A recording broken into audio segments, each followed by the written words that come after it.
Hello students, welcome back to our channel. क्या हाल चाल आपके? आई होप आप सब अच्छे होंगे। क्या चल रहा है जी? न्यू चैप्टर स्टार्ट करने लगे हैं, financial mathematics class 12th applied mathematics का फाइनेंशियल मैथमेटिक्स का टॉपिक स्टार्ट करने लगे हैं। इसमें बहुत सारे टॉपिक्स आते हैं, जैसे कि आपको पता है परपेचुटी, सिंकिंग फंड, ईएमआई और आपका नॉमिनल रेट ऑफ रिटर्न। उसके बाद आपका डेप्रिसिएशन का एक टॉपिक आता है और एक आता है आपका सीएचजीआर। ये 5 6 7 टॉपिक्स हैं इसमें। बहुत छोटे-छोटे से टॉपिक्स हैं, बट चैप्टर इंपॉर्टेंट है भी इजी। फाइनेंशियल मैथमेटिक्स का पूरा एक यूनिट है जिसमें हमें ये टॉपिक्स पढ़ने हैं। ठीक है जी, उसमें पहला टॉपिक हमारा परपेचुटी आएगा और ये पूरा का पूरा चैप्टर ही यूनिट फाइनेंशियल मैथमेटिक्स का 15 मार्क्स में पूछा जाता है बोर्ड एग्जाम में। आपके प्री बोर्ड में भी ये इसी तरीके से ही बनेगा, अगर आपका पूरा सिलेबस बन रहा है तो। ठीक है जी। तो परपेचुटी का टॉपिक पढ़ेंगे हम कि परपेचुटी क्या होता है। इजी है, बहुत इजी है। तो पढ़ते हैं सबसे पहले परपेचुटी क्या होता है। आपके लिए जो जो चीजें काम की हैं, इंपॉर्टेंट है, वो सब यहाँ पर लिख दी गई हैं। एक एक करके समझते हैं। A perpetuity is an annuity. Annuity क्या है? एन्युटी आप क्लास 11th में पढ़ के आए हुए हो ऑलरेडी कि एन्युटी का मतलब क्या होता है। एन्युटी भी एक तरीके से क्या है, परपेचुटी है। बट परपेचुटी और एन्युटी में डिफरेंस समझ लो बस। एन्युटी एक फिक्स्ड एनुअल पेमेंट्स जो होती हैं किसी पर्टिकुलर डेट तक होगी, किसी पर्टिकुलर पीरियड तक होगी।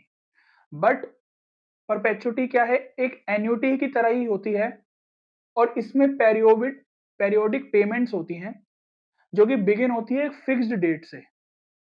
एन्युटी फिक्स्ड डेट से स्टार्ट होगी, एंड भी फिक्स्ड डेट पर हो जाएगी। बट यहाँ पर क्या होता है, ये फिक्स्ड डेट से स्टार्ट तो होगी बट कंटिन्यू फॉर एवर। ये है इसमें समझने वाला इंपॉर्टेंट कॉन्सेप्ट। इसमें समझने वाला यही है आपका।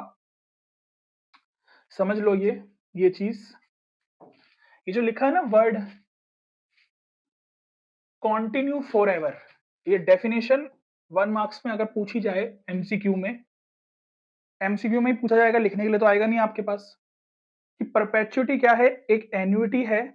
इसमें कुछ इक्वल पेमेंट्स हम रिसीव भी कर सकते हैं या हम किसी को दे भी सकते हैं। तो वो इक्वल पेरियोडिक पेमेंट्स बिगिन होगी एक फिक्स डेट से और कंटिन्यू चलेगी for ever. It is called it is also called perpetual annuity. Example से आपको और अच्छे से समझ में आ जाएगा। एग्जाम्पल देखो, लिखा है कि मान लो एक पर्सन ने परचेज किया एक फ्लैट। हमने आपको क्या बोला कि हो सकता है कि हमने पेमेंट करी भी है या रिसीव भी कर रहे हैं, अगर हम किसी से, तो भी वो परपेचुटी में काउंट होगा। जो तरीका है वो क्या है, अगर हम पेमेंट भी कर रहे हैं या रिसीव भी कर रहे हैं, एक फिक्स डेट से स्टार्ट किया और वो कंटिन्यू फॉर एवर चलता रहेगा जब तक वो इंसान मर नहीं जाता। तो एग्जाम्पल क्या है, a person purchase a house or a flat and rent it out, the person is entitled to get rent as long as the property continues to exist. अब यहाँ पर एक वर्ड बोल दिया कि assuming that property continues to exist forever. ये forever word important है perpetuity के लिए। हमने एक हाउस लिया, ऐसा तो है नहीं है ना कि हमने कोई सब्जी ले ली है या कुछ ऐसा सामान ले लिया है कि ये चीजें रोज रोज ले सकते हैं हम। हमने मान लो कपड़े ले लिया और हम सोच रहे हैं कि चलो 2 हफ्ते बाद दूसरे कपड़े ले लेंगे। ऐसा तो हो सकता है। बट अगर हमने एक फ्लैट लिया या हाउस लिया तो ऐसा तो नहीं करेंगे ना हम कि हमने आज एक हाउस ले लिया, चलो यार ये बढ़िया नहीं लग रहा, मजा नहीं आ रहा, चलो 1 हफ्ते बाद दूसरा घर ले लेते हैं। ऐसा तो नहीं होता ना। अगर हम कोई फ्लैट या हाउस लेते हैं वो हम लाइफ टाइम के लिए ही लेते हैं। जब तक वो प्रॉपर्टी एग्जिस्ट करेगी हम तब तक वहां रहेंगे। ठीक है ना। हम ये चीज मानते भी हैं कि प्रॉपर्टी जो है वो continue to exist forever, कि जो प्रॉपर्टी है वो एग्जिस्ट भी करनी चाहिए लाइफ टाइम के लिए। अब मान लो प्रॉपर्टी ही वहां से खत्म हो गई, खत्म हो रही है, तो हम नहीं कुछ कर सकते ना उसमें। तो वो कह रहा है एज्यूम करो ऐसा कि प्रॉपर्टी एग्जिस्ट कर रही है फॉर एवर। तो अगर हमने फ्लैट लिया है, या तो हम खुद रहेंगे या फिर हम रेंट पे देंगे। तो अगर हमने रेंट पे दिया है फ्लैट, तो समझ रहे हो रेंट हमें लाइफ टाइम मिलेगा फॉर एवर। यही है परपेचुटी, यही है। तो कोई लंबा चौड़ा इसमें डिफिकल्ट वाला कॉन्सेप्ट नहीं है, बहुत इजी है। अगर हम पेमेंट्स ले रहे हैं किसी से या किसी को दे रहे हैं तो एक फिक्स डेट से स्टार्ट करेंगे, कंटिन्यू फॉर एवर। अब वो डिपेंड करेगा ईयरली है, क्वार्टरली है, सेमी एनुअली है, मतलब जिसको हम हाफ ईयरली भी बोलते हैं, या मंथली है। अभी वो आगे समझेंगे उसके बारे में, ठीक है ना। तो ये आपको समझ में आ गया। एक और एग्जांपल पढ़ सकते हो परपेचुटी का। स्टॉक मार्केट के बारे में सबको पता है। तो suppose a person invested in shares of a company, then he या she is entitled to get dividend from the company, assuming that the company will continue to exist forever. अगर हमने किसी कंपनी में शेयर इन्वेस्ट करे हैं, share खरीदे हैं अगर हमने किसी कंपनी के, तो वो कंपनी हमें कुछ डिविडेंड देती है। डिविडेंड क्या होता है? कंपनी हमें देती है डिविडेंड। जो मतलब सारे बच्चे कॉमर्स वाले ही हैं जो ये वीडियो देख रहे हैं, अप्लाइड मैथमेटिक्स वाला, और ये टॉपिक भी कॉमर्स वाले बच्चे ही पढ़ते हैं। तो आप सबको पता है डिविडेंड क्या होता है ना? कि कंपनी कुछ रेट ऑफ परसेंट फिक्स करती है अपने पार्टनर्स को देने के लिए, क्योंकि हम अगर कंपनी के शेयर खरीद रहे हैं तो हम भी कंपनी के एक तरीके से पार्टनर होंगे, पार्टनर कहलाया जाता है, ठीक है ना। तो कंपनी डिविडेंड देती है, तो डिविडेंड मिलता रहेगा कंटिन्यू फॉर एवर। हमेशा डिविडेंड मिलता रहेगा, क्योंकि शेयर्स भी सालों साल चलते रहते हैं, है ना। और आगे फिर बोल दिया उन्होंने कि फ्रॉम द कंपनी, एज्यूम करो कि कंपनी जो है वो एग्जिस्ट कर रही है फॉर एवर। ये नहीं कि कंपनी ही बंद होगी तो वो कहां से देगी अब, है ना। मान लो 20 साल बाद या 10 साल बाद कंपनी ही बंद हो गई, या कंपनी का दिवालिया निकल गया, कहते हैं ना, मतलब कंपनी का लॉस हो गया, कंपनी बंद करनी, कंपनी को नुकसान हो गया बहुत ज्यादा तो कंपनी बंद करनी पड़ी, ऐसी बहुत सारी कंपनीज हैं, ठीक है। तो उस केस में तो फिर ये केस पॉसिबल ही नहीं होगा ना। बट कंपनी अगर एग्जिस्ट कर रही है फॉर एवर, तो परपेचुटी हमारी चलती रहेगी। और इसमें देखो क्या होता है, एक बड़ी इंपॉर्टेंट बात इसमें ये है, हम एन्युटी में, नॉर्मल एन्युटी जो हम क्लास 11th में पढ़ते थे, उसमें हम फ्यूचर वैल्यू निकाल सकते थे, पर परपेचुटी की फ्यूचर वैल्यू नहीं निकाल सकते। हम एज्यूम कर सकते हैं कि फ्यूचर में वो वैल्यू क्या हो सकती है, बट एग्जैक्ट नहीं बता सकते, ठीक है। अभी समझेंगे ये वाली बात क्या है। हम प्रेजेंट वैल्यू को ही एक तरीके से समझ लो फ्यूचर वैल्यू एज्यूम कर लेते हैं। परपेचुटी निकालने के दो केस होते हैं, ये आपको क्वेश्चन में दिया होगा कि एट द एंड की बात हो रही है या एट द बिगिनिंग की बात हो रही है। बहुत सिंपल से छोटे छोटे से फॉर्मूले हैं, P equal to R upon I, P equal to R plus are upon I, ठीक है जी। P का मतलब यहाँ पर प्रेजेंट वैल्यू है, क्योंकि यहाँ पर फ्यूचर वैल्यू की बात नहीं की जा सकती।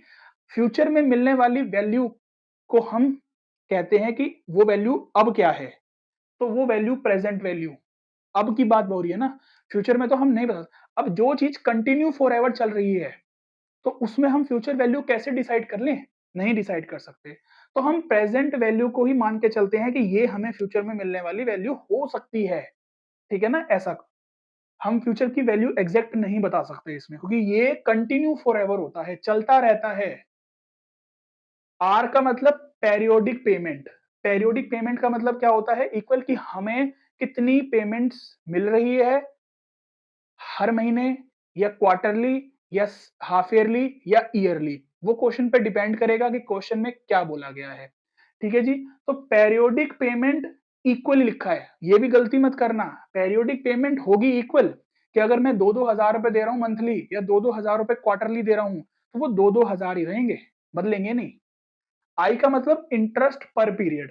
अब आपको क्वेश्चन में आर दिया होगा, आर का मतलब होता है इंटरेस्ट पर एनम, तो इंटरेस्ट रेट होता है आर का मतलब। आपको फॉर्मूले में आई दिया है, आई का मतलब और कुछ नहीं है, बस आर अपॉन 100 है, क्योंकि रेट ऑफ रिटर्न जो रेट होता है, इंटरेस्ट रेट होता है, वो हमें दिया होगा। मान लो 5% दिया है, तो 5/100। अब आप कहोगे सर ये तो काम हम कर सकते थे आई में, बट आई का मतलब होता है इंटरेस्ट पर पीरियड। पर पीरियड का मतलब क्या हो गया? जैसे कि अगर मान लो क्वार्टरली है, क्योंकि आपको जो इंटरेस्ट रेट दिया होगा ना वो पर एनम दिया होता है, ये समझ लो। इंटरेस्ट रेट जो दिया होता है हमें, वो कुछ भी अगर आपको दिया है ना, इंटरेस्ट रेट मान लो आपको 5% दिया है, वो क्वेश्चन में तो आपको समझा ही दूंगा मैं। 5%, तो ये हमेशा पर एनम होता है इंटरेस्ट। तो अगर ये पर एनम है ना, तो ये तो एनुअली रेट ऑफ रेट, मतलब एनुअली इंटरेस्ट रेट है। बट अगर मान लो हम जो पेमेंट्स कर रहे हैं वो क्वार्टरली कर रहे हैं, तो हमें ये जो आई है ना, इसको क्वार्टरली कन्वर्ट करके निकालना पड़ेगा। ये बहुत इंपॉर्टेंट बात है, इसमें मार्क्स कट जाते हैं एग्जाम में। क्वेश्चन जब आएगा तो मैं आपको अभी समझा ही दूंगा वो वाली बात। बस ये आपको समझना है यहाँ पर बहुत सिंपल सा चैप्टर है और पहला टॉपिक भी बहुत इजी है, परपेचुटी। ऐसे ही छोटे-छोटे से टॉपिक हैं, छोटे-छोटी सी एक्सरसाइज हैं। परपेचुटी खत्म आज, फिर सिंकिंग फंड, फिर ईएमआई, फिर उसके बाद रेट ऑफ रिटर्न का जो nominal rate of return, effective rate of return आता है उसका टॉपिक है। सीएजीआर बहुत ही इजी है, और इंपॉर्टेंट है, उसमें से क्वेश्चन आता है। फिर डेप्रिसिएशन, वो तो बहुत ही इजी है। बस ये छोटे-छोटे से 6 टॉपिक हैं। ठीक है जी? और 15 मार्क्स की वेटेज लेते हैं। आप ये समझ लो। इसको करने में आपको मुश्किल से मुश्किल मैं कहता हूँ 4 से 5 दिन भी नहीं लगेंगे। अगर आप जब बोर्ड की तैयारी कर रहे होंगे या प्री बोर्ड की तैयारी कर रहे होंगे। अब यही आप 15 मार्क्स की कैलकुलस लेके बैठ जाओ, तो वो तो 1 महीने में भी नहीं हो पाएगी। उसके लिए तो 1 महीना भी कम पड़ेगा। ठीक है ना? तो जो स्कोरिंग चैप्टर है ना, उनको फटाफट से खत्म करो और उसमें अपनी कमांड बना लो। अगर आपको अच्छी परसेंटेज गेन करनी है, ठीक है ना? अब ये सोचो कि हमें तो 80 मार्क्स ही लाने हैं, बिल्कुल अच्छी बात है। 80 आउट ऑफ 80 लाने हैं, आप ये चाहते हो, अच्छी बात है, लाओ, मना नहीं है। बट उससे पहले 65 मार्क्स अच्छे कर लो, कैलकुलस बाद में भी आप कर सकते हो। ठीक है ना? ऐसा ना हो ना कि कैलकुलस के चक्कर में वो कुछ भी ना हो पाए लास्ट में, फिर आप पैनिक कर जाओगे। तो इससे बेटर ये है कि पहले 65 मार्क्स को अच्छे से कर लो। ये चीजें आपको पता ही है, एनुअली या ईयरली मतलब नॉर्मल अगर हमें 5% दिया है पर एनम, तो पर एनम तो मतलब पूरे साल का ही हो गया ना, तो उसमें आपको कुछ नहीं करना। क्वार्टरली का मतलब 4 से डिवाइड करना है, ये मैंने आपको यहाँ पे लिख दिया, आपको पता ही है। 3-3 महीने के 4 क्वार्टर हो जाएंगे ना साल में। सेमी एनुअल या हाफ ईयरली का मतलब 6-6 महीने के 2, तो 2 से डिवाइड कर दिया। मंथली का मतलब क्या हो गया कि मंथ में एक साल में 12 महीने होते हैं, तो 12 से डिवाइड कर लिया, मंथली निकल के आ जाएगा। बस खत्म बात। ये दो फॉर्मूले लर्न कर लो भाई अच्छे से।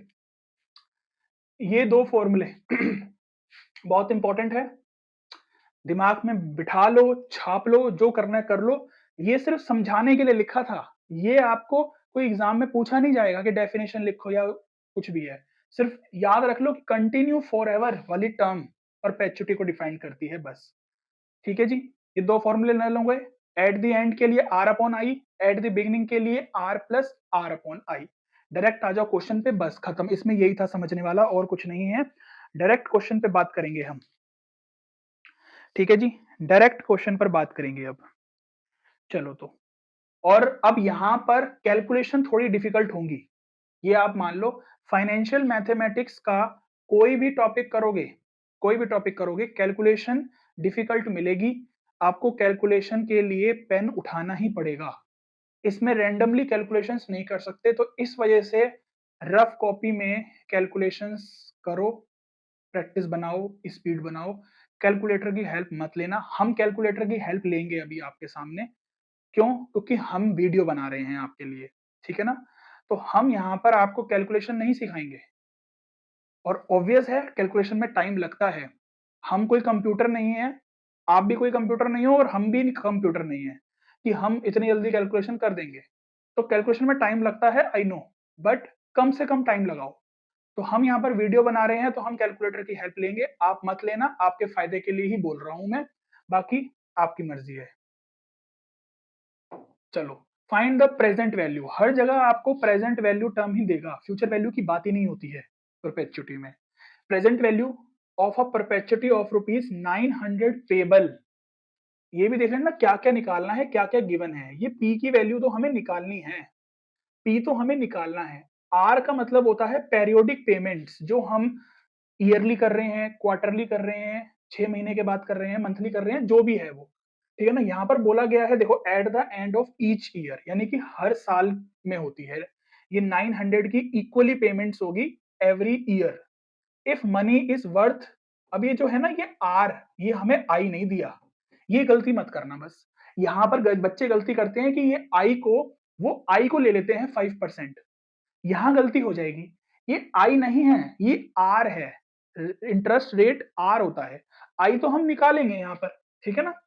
अब क्योंकि यहाँ पर कुछ नहीं बोला, सिर्फ बोल दिया ना कि 900 payable eight the end of each year. Each year मतलब वही पर एनम, पूरे एक साल में 900 रुपए, फिर अगले साल 900, फिर तीसरे साल 900, ऐसे जा रहे हैं। ठीक है जी? तो यहाँ पर आपको क्वार्टरली, सेमी एनुअली कुछ नहीं करना। सिंपल देखो, एट द एंड, ये वाली टर्म देखो, एट द एंड। टर्म दी है, फॉर्मूला होता है P equal to R upon में I। तो R है 900, I निकालना चाहते हो यहां पर अलग से निकाल लो। अब इसमें तो कुछ नहीं करना, बस ये करना है आपने, ठीक है ना। तो सिंपल यहां पर वैल्यू पुट करो 5 अपॉन 100, यहीं पे काटना जो काटना है।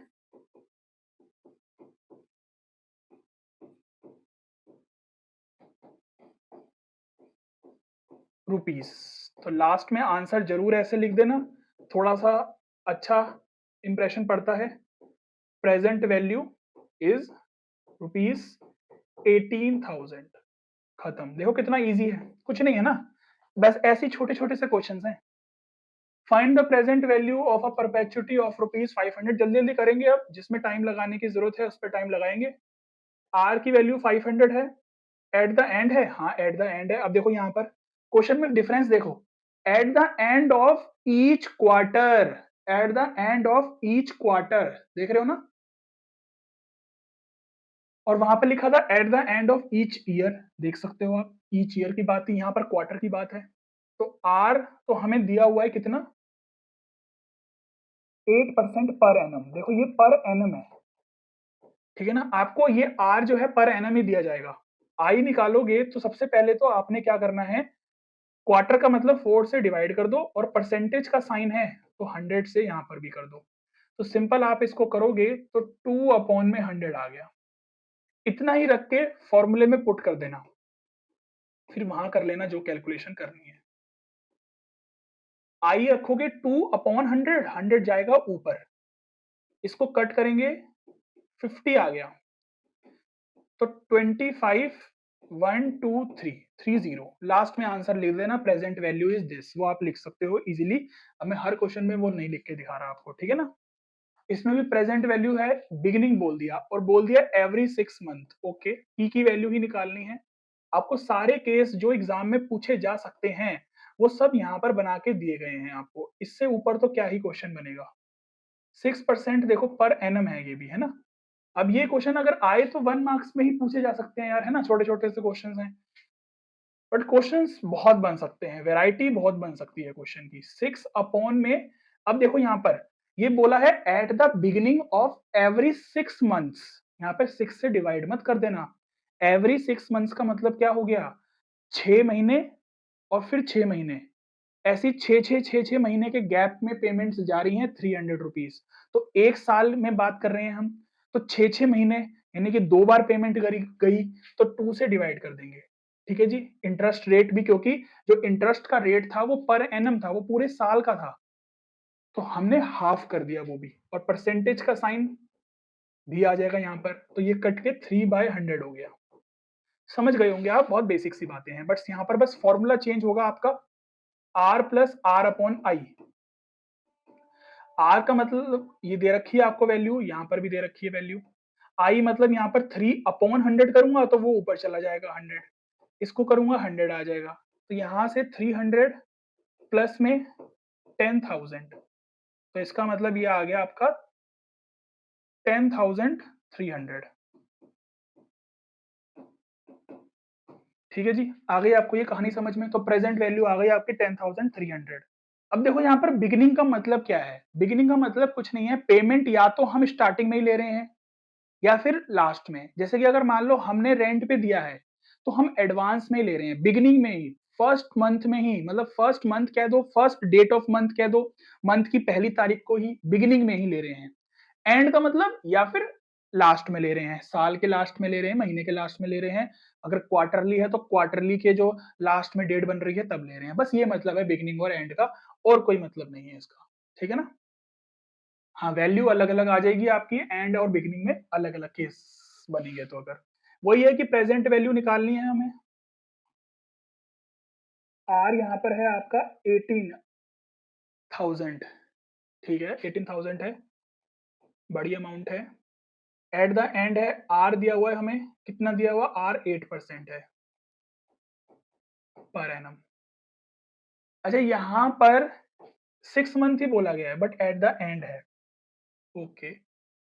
तो आई निकाल लेंगे, 8 अपॉन में 2 ही होगा, इनटू में 100 हो जाएगा, परसेंटेज का साइन हटते ही, तो ये आ जाएगा आपका 4 अपॉन में 100।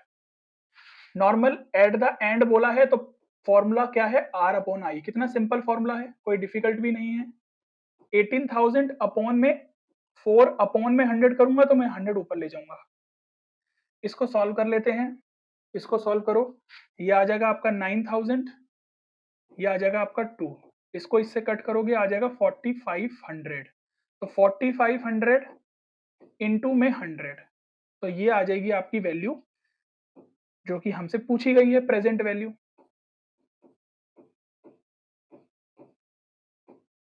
ठीक है जी, 4,50,000, 4,50,000 ये वैल्यू आ गई आपकी।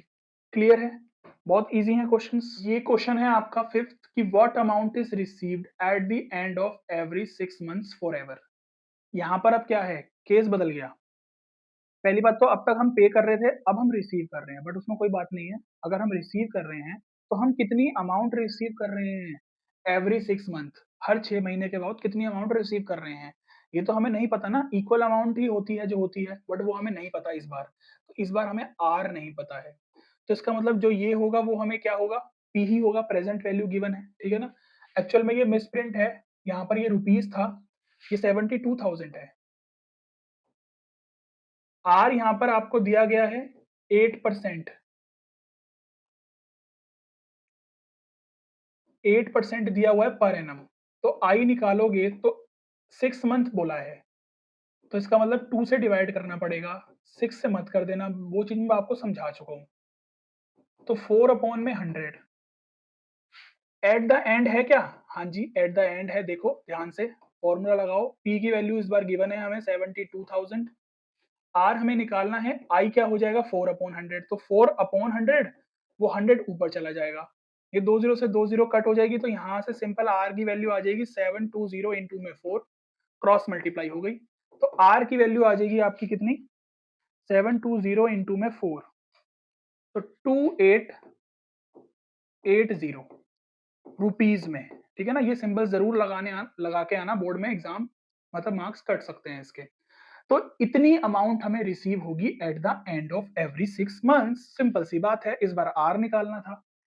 इसमें क्या है, तीन चीजों के बारे में ही तो बात होती है, या तो पी के बारे में बात होती है, या आर के बारे में बात होती है, या रेट ऑफ रिटर्न के बारे में बात होती है, और इसी से ही हम आई पे जाते हैं, है ना। तो मेन चीजें तो यही है ना, बस ये। तो वो या तो ये पूछ सकता है, या ये पूछ लेगा, या आई पूछ लेगा, बस इससे ज्यादा क्या ही पूछेगा वो, क्योंकि यही तीन टर्म यूज हुई है इसमें बस। तो आपको यही करना है बस क्वेश्चन में, और कुछ नहीं है, बहुत इजी सा टॉपिक है।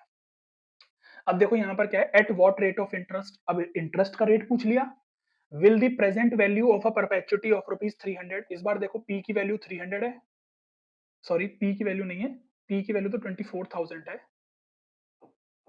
एक बार चेक कर लेता हूँ वैल्यू सही है ना, ठीक है। और आर की वैल्यू है 300,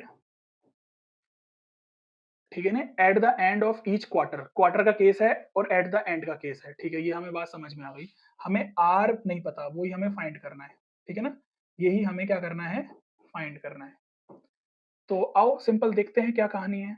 कहानी तो ये है कि अगर आर परसेंट हमें नहीं पता तो आई क्या होगा, आई होगा आर अपॉन में, क्वार्टर का केस है ना, तो 4 से डिवाइड कर दो और इंटू कर दो 100 से, आई ये होगा। हमें आई से मतलब है ना, आई पर पहुंच जाओ पहले।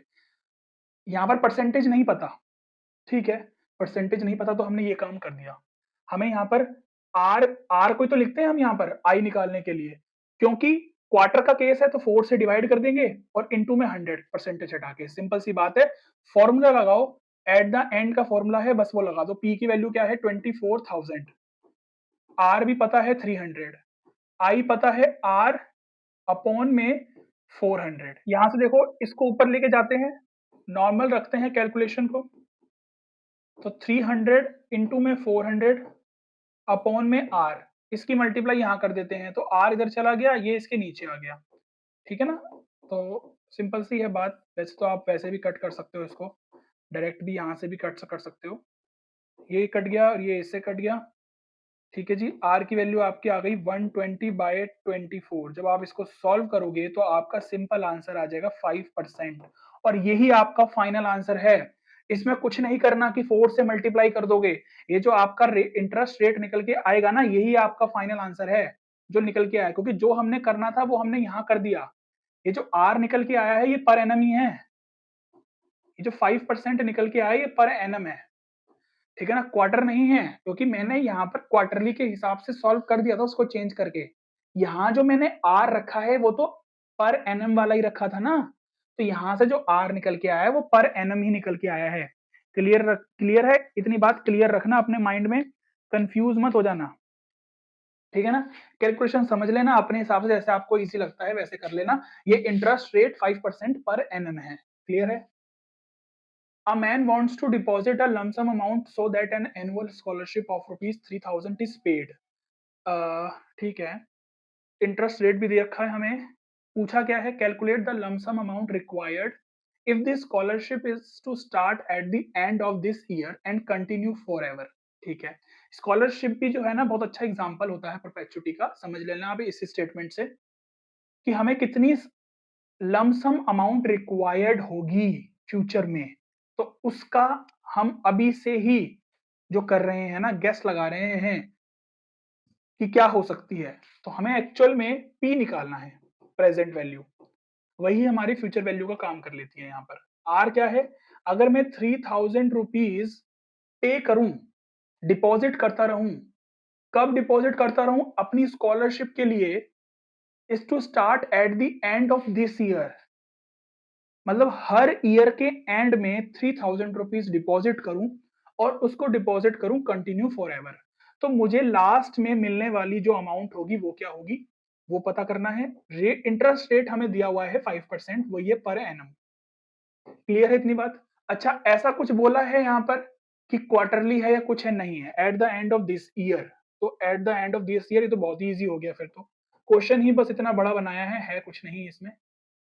ये लगा दो आप सिंपली, आर अपॉन में आई, तो 3000 आई मतलब 5 अपॉन 100, 100 चला जाएगा आपका ऊपर, इसको कट कर देंगे तो ये आ जाएगा 3000 इंटू में 20 यानी कि 60,000 रुपीज, 60,000 रुपीज, ये आपको अमाउंट रिक्वायर्ड होगी, जो आपको लमसम अमाउंट बाद में जो मिलेगी, ठीक है जी, स्कॉलरशिप के लिए 60,000 रुपीज। दो क्वेश्चन रह गए बस, टॉपिक खत्म। What sum of money invested now could establish a scholarship of rupees 5, वही है देखो कि स्कॉलरशिप के लिए ही फिर क्वेश्चन है कि 5,000 रुपीज अगर मैं सबमिट करता रहूं, इन्वेस्ट करता रहूं और awarded eight the end of every year for ever. अच्छा, ये भी वही केस है कि यहाँ पर भी मुझे आर निकालना है, सॉरी आर मुझे दिया हुआ है, ये एक्चुअल में आर है, पी निकालना है, फ्यूचर में क्या वैल्यू मिलेगी हमें, बट वो फ्यूचर वैल्यू नहीं होती है, उसको हम प्रेजेंट वैल्यू बोलते हैं। तभी यहाँ पर देखो बोला है कि what sum of money invested now, ठीक है जी, इफ ये दिया हुआ है 8% पर एनम, आई निकालेंगे 8 अपॉन में 100। कुछ बोला है क्या क्वार्टरली सेमी एनुअली, नहीं, बस यही बोला है at the end of every year, तो वही है कि सिंपल रखते हैं इसको, कुछ नहीं करना, बस एट द एंड है तो P equal to R upon में आई, तो 5000 आई क्या हो जाएगा 8 अपॉन 100, 100 चला गया ऊपर। इसको सॉल्व कर लो, आपकी मर्जी है, जैसे मर्जी सॉल्व करना चाहते हो कर लो। 25, इसको कट करेंगे इससे तो 25, तो सिंपल 2500 मल्टीप्लाई 25, 25 और 25 करोगे तो 625 होता है और साथ में 2 जीरो और लगा दो, तो 62,500, 62,500 अमाउंट होगी। क्लियर है जी। लास्ट क्वेश्चन रह गया है और खत्म। ₹2,50,000 cash is equivalent to a perpetuity of ₹7,500 payable at the end of each quarter. What is the rate of interest convertible quarterly? समझने वाली बात है। What is the rate of interest convertible quarterly? ठीक है, ये जो 2,50,000 कैश जो बोला है ना, वो कह रहा है कि ये इक्विवेलेंट होगा अगर हम एक परपेचुटी बनाते हैं 7500 पे करते हैं eight the end of each quarter, interest हमें नहीं पता बट हमें ये पता है कि ये 2,50,000 के इक्वल हो सकती है, तो P इसका मतलब हमें 2,50,000 पता है। R हमें पता है 7500 और जो इंटरेस्ट का रेट है वो हमें नहीं पता, वही तो हमें निकालना है। इसको अगर मैं I में कन्वर्ट कर लूं तो R अपॉन में, क्योंकि क्वार्टर बोल दिया, 4 से डिवाइड कर देंगे और साथ में 100 भी हो जाएगा, तो सिंपल रखेंगे I को R अपॉन में 400। यहाँ से जो R निकल के आएगा वो आपका पर एनम में निकल के आ जाएगा, बट इसमें हम देखते हैं आगे इसमें क्या बोला है। एट द एंड है क्या? हाँ जी, एट द एंड है। तो 2,50,000 7,500 I R अपॉन में 400, ये 400 ऊपर चला जाएगा और आपका ये सॉल्व हो जाएगा।